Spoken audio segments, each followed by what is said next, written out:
Hello friends, welcome to my YouTube channel. और आज हम बात करने वाले हैं रूल ऑफ लॉ। इससे पहले कि हम आगे बढ़ें, मैं अपना एक ब्रीफ इंट्रोडक्शन दे देती हूँ। मेरा नाम है प्रियंका झा और मैंने अपनी मास्टर्स की है पब्लिक एडमिनिस्ट्रेशन में फ्रॉम जामिया मिलिया इस्लामिया। चलिए शुरुआत करते हैं। सबसे पहले रूल ऑफ लॉ होता क्या है। रूल ऑफ लॉ को अगर हमें सिंपल टर्म्स में डिफ़ाइन करना हो तो हम उसे कैसे डिफ़ाइन करेंगे। Rule of law is basically the state of affairs wherein main the law rules। क्या मतलब है इसका, ये समझते हैं।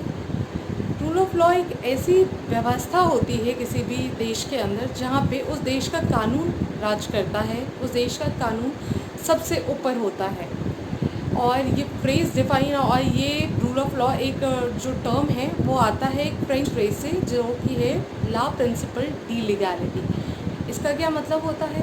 इसका मतलब है कि is the government which is based on the principles of law. जैसा कि हमने ऑलरेडी इसकी डेफिनेशन में डिस्कस कर लिया है कि एक ऐसी सरकार जो कि कानून के प्रिंसिपल्स पे बेस्ड हो, जो कि पूरी तरह कानून पे निर्धारित हो। तो अब हम समझते हैं कि ये टर्म ओरिजिनेट कैसे हुआ, कहाँ से आया और इसकी पूरी हिस्ट्री क्या है और इंडियन कंटेक्स्ट में इसका क्या मतलब बनता है। तो बहुत लोगों के हिसाब से वैसे तो ये टर्म प्रोफेसर A.V. डाइसी ने लाया, जो कि ऑक्सफोर्ड यूनिवर्सिटी में पढ़ाते थे, और ऐसा नहीं है। एडवर्ड कोक जो थे वो उसके फर्स्ट ओरिजिनेटर हैं। ये टर्म पहली बार उन्होंने ही इस्तेमाल किया था जब उन्होंने बोला कि राजा जो है वो सबसे ऊंचा नहीं है किसी भी राज्य में, किसी भी देश में। राजा कानून के अंदर होता है और राजा गॉड के नीचे होता है। तो उन्होंने उस वक्त में एडवर्ड कोक ने इस टर्म को एक्सप्लेन नहीं किया था, सिर्फ एक टर्म इस्तेमाल किया था कि किसी भी देश में कानून राज करता है और राजा उसके अंदर होता है, राजा गॉड के अंडर होता है। It means the king is not the most superior authority और most superior power in a country. तो आप समझते हैं कि प्रोफेसर A.V. डाइसी ने इसको कब और कैसे एक्सप्लेन किया।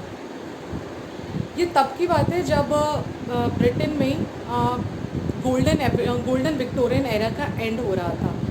उस वक्त में क्या था कि लोगों पे इतना कंट्रोल नहीं था इंग्लैंड में। लोगों को पावर्स बहुत ज़्यादा दी गई थी और उन पावर्स को मिसयूज़ हो रहा था। तो ये डाइसी ने तब कंसेप्ट रूल ऑफ लॉ को डिफ़ाइन किया था। तो हम देखेंगे आगे कि कैसे रूल ऑफ लॉ जो डाइसी ने उस वक्त में डिफ़ाइन किया था वो आज की सिचुएशन से बहुत कॉन्ट्राडिक्टरी है। आगे हम डिस्कस करने वाले हैं इस चीज़ को, पर हम इस बात को डिनाई नहीं कर सकते कि रूल ऑफ लॉ की जो डेफिनेशन डाइसी ने दी थी वो एक बेस बनाता है हमारी समझ को, मतलब हमारे समझने में वो कैसे मदद करेगा। तो डाइसी के हिसाब से, प्रोफेसर A.C. डाइसी के हिसाब से, डिस्क्रिशनरी पावर जब भी होती है then there is a room for arbitrariness. इसका क्या मतलब है कि जब आप लोगों को खुला छोड़ देते हो सिर्फ पावर्स दे के, तो ऐसा हो जाता है कि लोग अपनी मर्ज़ी से काम करने लगते हैं, वो कंट्रोल में नहीं रहते। तो प्रोफेसर डाइसी इसके बिल्कुल अगेंस्ट होते हैं। प्रोफेसर डाइसी इस चीज़ को सपोर्ट नहीं करते कि लोगों को डिस्क्रिशनरी पावर देनी चाहिए। फिर प्रोफेसर डाइसी ने रूल ऑफ लॉ को 3 मीनिंग असाइन किए, मतलब उन्होंने रूल ऑफ लॉ को ब्रेक करके अगर हम बोले तो 3 चीज़ों में डिफ़ाइन किया। सबसे पहले तो उन्होंने बोला कि no one can be punished except for the breach of law established in an ordinary legal manner by an ordinary court। इसका क्या मतलब था कि इसका मतलब था कि किसी भी इंसान को तब तक किसी भी जुर्म की सज़ा नहीं मिल जाती जब तक कि उसका जुर्म साबित ना हो जाए उस देश के कानून के हिसाब से। इसका क्या मतलब है, जैसे आप समझिए कि इंडिया में हमारा जो प्रोसीजर है किसी के गिल्ट को, मतलब किसी की जो गलती है उसको साबित करने का, वो बहुत अलग है जो सऊदी में है, सऊदी अरब में है। तो हम इसको, हर देश का अलग अलग कानून है। तो डाइसी के हिसाब से कि उस देश के कानून के हिसाब से जब तक उस इंसान का जुर्म साबित ना हो जाए वो उसे सज़ा नहीं मिलनी चाहिए। मतलब कानून के अंतर्गत उस देश में जो भी कानून है, जिसके उस नियम के अंतर्गत उसका पूरा पहले प्रोसीजर होना चाहिए, उसका जुर्म साबित होना चाहिए, उसके बाद ही उसे आप सज़ा दे सकते हैं।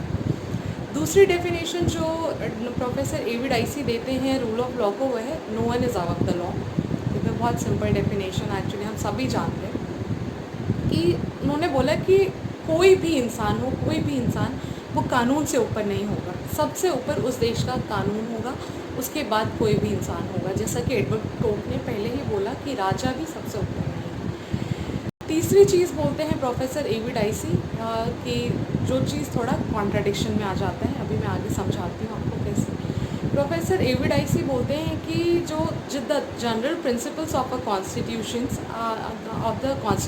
The general principles of a constitution are the results of judicial decision, जो कि निकला है किसी भी केस में। एक प्राइवेट मेंबर का मान लीजिए केस आया है, उस केस का जो भी फैसला निकला है वही कॉन्स्टिट्यूशन का एक प्रिंसिपल बन जाता है। तो ये तो उस बात 3 चीज़ें हमने डिस्कस कर ली कि प्रोफेसर डाइसी ने 3 मीनिंग क्या क्या दी।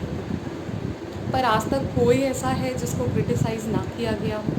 हर इंसान को क्रिटिसाइज़ किया है, उसके क्रिटिक्स बैठे ही होते हैं कहीं ना कहीं। तो प्रोफेसर साहब को भी क्रिटिसाइज़ किया गया, उनको बहुत पैरामीटर्स पे क्रिटिसाइज़ किया गया। हम पहले से कॉन्टेम्प्रेरी उसमें देखते हैं कि क्या सीन था। प्रोफेसर एवी डाइसी से बिल्कुल अगेंस्ट है किसी भी डिस्क्रिशन के। पर अगर हम आज के टाइम पे बात करें तो हम बात करते हैं कि लेस गवर्नमेंट मोर गवर्नेंस, कि कम से कम लोगों में सरकार में लोग हों या चीज़ें हों और ज़्यादा काम आए, बाहर काम निकल के। हम आजकल बहुत अगेंस्ट हैं रेड टेपिज़म के, कि इतना ज़्यादा फॉर्मल प्रोसीजर और ये सब चीज़ चल के जाती है तो डिले होता है प्रोसेस में। तो किसी भी डेमोक्रेसी में, चाहे वो वर्ल्ड की कोई भी डेमोक्रेसी हो, हर जगह लोगों को डिस्क्रिशनरी पावर दी गई है, जिससे कि काम थोड़ा प्रोसेस में हो जाए, जल्दी से हो जाए, क्विक रिजल्ट्स आएँ। तो इसके लिए डिस्क्रिशनरी पास देना बहुत ज़रूरी है। पर डाइसी ने इस चीज़ को बिल्कुल अपोज कर दिया था कि इंसान को डिस्क्रिशनरी पावर नहीं देनी चाहिए, वरना वो अपनी मर्ज़ी का मालिक हो जाता है, वो कानून के अंतर्गत रह के काम नहीं करता। पर प्रोफेसर डाइसी साहब ये समझा नहीं पाए कि वो इस चीज़ को समझ नहीं पाए या समझा नहीं पाए। मैं नहीं जानती इस चीज़ को एक्चुअली। मैं बहुत नेव होंगी उनको क्रिटिसाइज़ करने में। मैं दूसरों के वर्ड्स में आपको बताती हूँ। तो प्रोफेसर डाइसी साहब इस चीज़ को नहीं समझ पाए कि आर्बिट्रेरी पावर और डिस्क्रिशनरी पावर में डिफरेंस है। कि एडमिनिस्ट्रेटिव लॉ का जो हमारा एक बेसिक चीज़ आ जाता है कि डिस्क्रिशनरी पावर तो दो, लेकिन वो पावर जो है लॉ से बैक्ड अप होना चाहिए। इसका क्या मतलब है कि इंसान को डिस्क्रिशनरी पावर एक एग्जीक्यूटिव को दी गई है, पर वो जो भी डिसीजंस लेगा वो कानून के अंतर्गत लेगा। मतलब उसका हर डिसीजन जो है कानून के अंतर्गत होना चाहिए। नहीं कि मेरी मर्ज़ी में आया इसीलिए मैंने ये कर लिया, मेरी मर्ज़ी में आया इसलिए मैंने कर लिया, ये हो गई आर्बिट्रेरी पावर। और मैंने कानून के अंतर्गत रह के किया, वो हो जाती है डिस्क्रिशनरी पावर। तो वो चीज़ वो समझा नहीं पाए। दूसरी चीज़ जो उन्होंने बोली कि सबके लिए एक कोर्ट होना चाहिए, वो एक ऑर्डिनरी कोर्ट होना चाहिए, चाहे देश का कोई भी इंसान हो, वो एक ही कोर्ट के अंदर उसका केस सॉल्व होना चाहिए। तो प्रोफेसर एवी डाइसी साहब ने ये चीज़ कैसे वो भूल गए कि बेसिकली उन्होंने क्रिटिसाइज़ किया था। पहले मैं बता दूँ, फ्रांस का जो एडमिनिस्ट्रेटिव सिस्टम था उसको क्रिटिसाइज़ किया था। फ्रांस में क्या सिस्टम चलता है, ड्रॉइट एडमिनिस्ट्रेटिव। ये बहुत बड़ा टॉपिक है, मैं छोटे से मैं आपको समझाने की कोशिश करती हूँ कि है क्या एक्चुअली। फ्रांस में 2 टाइप के कोर्ट्स होते हैं, एडमिनिस्ट्रेटिव कोर्ट और सिविल ऑर्डिनरी कोर्ट।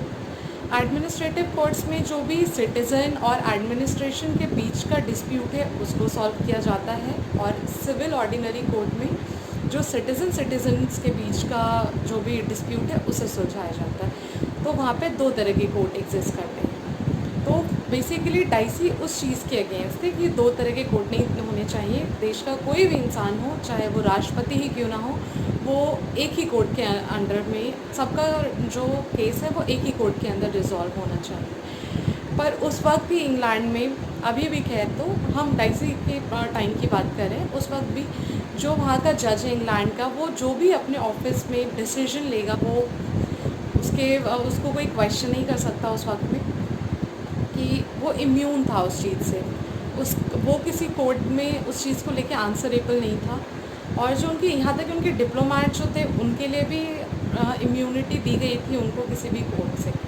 तो उनकी खुद के देश में, प्रोफेसर एवी डाइसी साहब के खुद के देश में ही ये चीज़ चल रही है, और उन्होंने रूल ऑफ लॉ को एक नया ही डेफिनेशन दे दिया कि सबके लिए एक ऑर्डिनरी कोर्ट होना चाहिए, जबकि उनके खुद के देश में एग्जिस्ट कर रहा है। वो फ्रांस को क्रिटिसाइज़ करते करते अपने देश की इस बात को थोड़ा नज़रअंदाज कर दें। दूसरी चीज़ उन्होंने बोली कि जो उनका तीसरा वो था कि सब जो प्रिंसिपल्स ऑफ कॉन्स्टिट्यूशन है वो एक रिज़ल्ट है किसी भी केस का, एक प्राइवेट मेंबर के केस का, उसका जो भी फैसला आया वो बन जाता है कॉन्स्टिट्यूशन का एक प्रिंसिपल। पर ये बहुत ही पिक्यूलियर कैरेक्टर है सिर्फ इंग्लैंड का, जहाँ पे अनरिटन कॉन्स्टिट्यूशन है। अगर हम बात करें अमेरिका और इंडिया की, जहाँ पे रिटन कॉन्स्टिट्यूशन है, वहाँ पे किसी केस के डिसीजन, हाँ बहुत केसेस में हुआ है कि हमने बाद में उसको ऐड किया गया है अमेंडमेंट के थ्रू कि नए कानून लाए गए हैं उस किसी भी केस के फैसले को लेके, लेकिन एक केस का फैसला एक कॉन्स्टिट्यूशन का प्रिंसिपल नहीं बन जाता है इंडिया और अमेरिका में। इवन बहुत सारी कंट्रीज़ में ऐसा नहीं होता है कि सिर्फ एक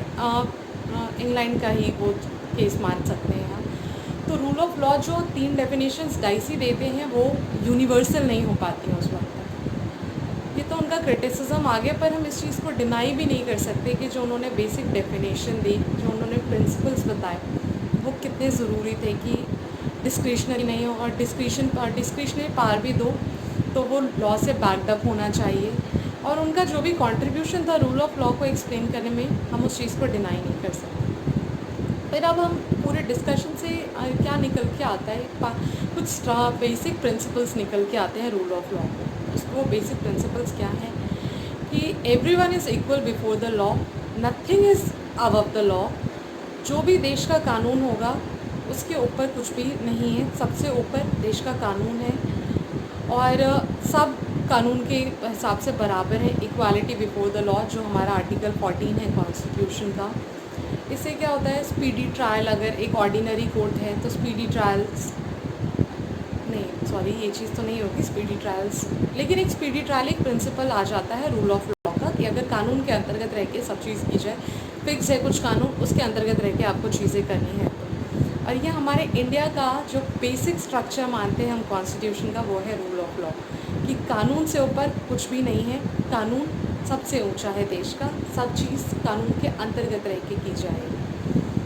तो मैंने अपनी तरफ से समझाने की कोशिश की एक छोटे से एक्सप्लेनेशन के थ्रू कि रूल ऑफ लॉ एक्चुअली है क्या।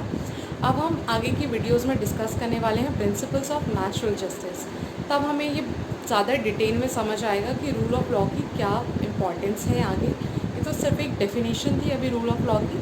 जब मैं नेक्स्ट वीडियोज़ में डिस्कस करूँगी प्रिंसिपल्स ऑफ नेचुरल जस्टिस, तब आपको एक वाइडर और क्लियर पिक्चर मिल जाएगी। Thank you. और अगर कोई मिस्टेक हो या कुछ भी आप मुझे बताना चाहें तो वो कमेंट सेक्शन में प्लीज़ मेंशन कर दें, जिससे कि मैं अपनी नेक्स्ट वीडियोज़ में उस चीज़ को रेक्टिफाई कर सकूँ। Thank you.